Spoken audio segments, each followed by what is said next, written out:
each in its own way, the readings today talk about faith.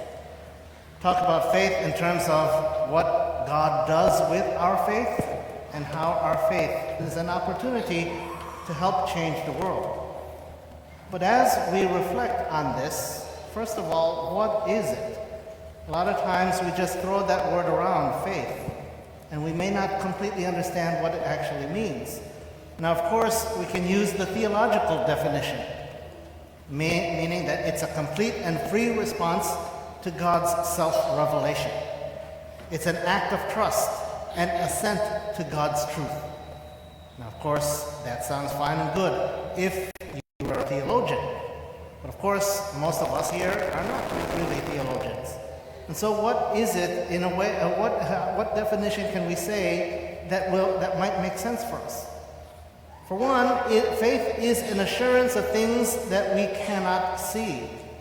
And we have that all the time, because there are many things that we do not see or that we cannot touch, but we know are real. For one, we know that there are cities and places in the world that exist, even though we may not have been there. We may have seen it, we may not have gone there, but we know they're there. We know they're real.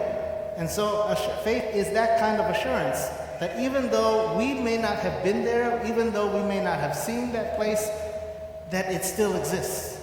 And so faith is that assurance of something that we cannot see, but we know is still there. But most simply, I think what we need to realize is faith is the why behind our very being. Why we live the way we live. Why we speak the way we speak. It is our very reason for existing. And so our faith is that relationship with God that is the very ground of who we are, not just as human beings, but most especially as disciples of Jesus. One thing that Jesus teaches us today about faith is that actually size doesn't matter.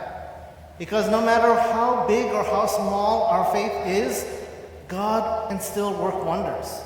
Jesus points out in the gospel, even if you have the faith the size of a mustard seed, God can still work wonders. If you've ever seen a mustard seed, it's really, really, really tiny. And you might think, well, it's just not worth much. And it's very small. But Jesus says, even if your faith is that size, even if your faith is that small, thinking that it's small, insignificant, or even weak, God can still use that amount of faith to move mountains, literally and figuratively. So even if our faith is weak at this moment, that's fine. Even if our faith is small, that's fine, because God can still use it. God will still use it. Because oftentimes we think that we need to be like superheroes in terms of our faith. That we can beat ourselves up for thinking, well, my faith is weak, or I don't have as strong a faith as others. We convince ourselves that we need to become like the saints. We need to become as innocent like a Saint Therese. We need to have immense faith like St. Carlo Acutis. We need to have extreme wisdom like a St. Augustine. We need to have fortitude and courage like the martyrs. And so we convince ourselves that because our faith is not strong, that we are not worthy of much, and that God may not be able to use us in the way that He needs to, and that we will not be able to respond in the way that we ought to. And again, we beat ourselves up because we think we have to become as holy as the saints. But again, Jesus tells us today, even if you have the faith the size of a mustard seed, God will still use that. The point to our faith is that it continues to grow. That no matter how strong or how weak our faith may be right now, our faith continues to grow. Even those who are strong in the faith need to continue to grow. Even those who are weak in the faith still need to grow.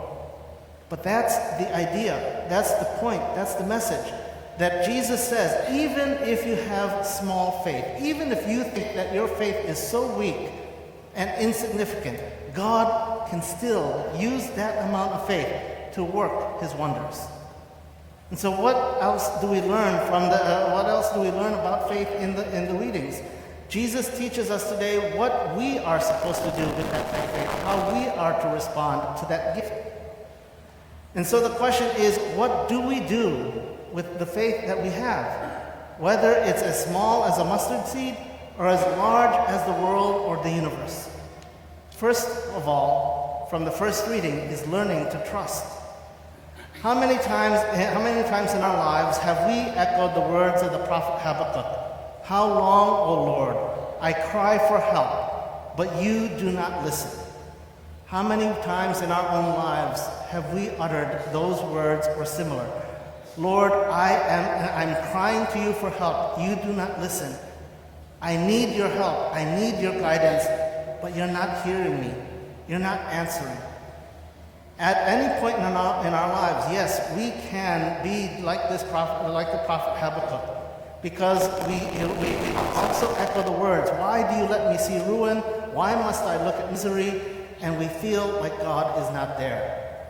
And at those times, we might think that our faith is so weak. But it's in those times when we have to learn the trust that Habakkuk also learned, that God sees the whole picture. We see only a part. We see only a very small part of God's vision. And because we only see a small part, we don't realize how everything else falls into place.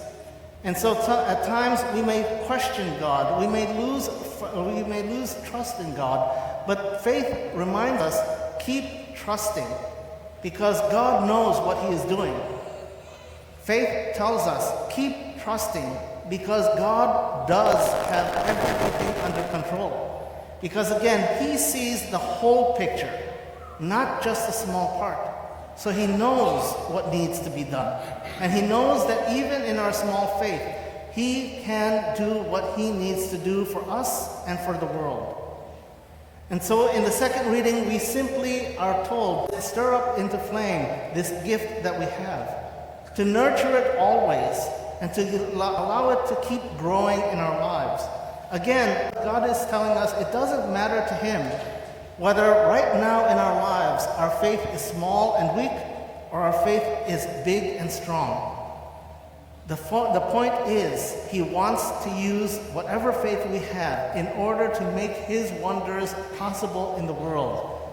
And he calls us again to stir into flame this great gift that we have been given, the gift of a relationship with him. Stir it into flame, awaken it, let it grow, and let it keep growing. Because if our faith is the same as when we were little children, we're missing something. But if our faith keeps continuing to grow each and every year of our lives, then we begin to realize and grow stronger in that gift. The gospel reading tells us again the why behind our faith. That in our faith, in our desire to serve God, in our desire to be in that relationship with God, what we do is simply what we are obliged to do. Meaning that we are not entitled to anything. We are not entitled to demand of God his recognition, his love, or anything like that. And at the same time, we don't merit it. We don't have to do extra things in order to make God love us more. God loves us through and through. That's pure and simple. Faith is simply reminding us that yes, God does love us. God already has given us everything of himself. All we need to do is simply to respond to him in the same way as he has responded to us. And so we come to this Eucharist. And this Eucharist reminds us again, don't wait until our faith is at heroic proportions. And don't think that we have to become like the saints. Don't think that we have to become like those great men and women of our faith in terms of expressing our faith. Whatever faith we have, God will use it to work miracles. And so our response is now to hear the call of the Eucharist, to let our faith be an agent of change. And again, if even a faith the size of a mustard seed can tell a big tree to be uprooted and be planted in the sea, how much more will a great and strong faith be able to change the world? And so Jesus' message to us, again, is have faith, grow stronger in that faith, so that we can go into the world and be his witnesses in all places, times, and circumstances.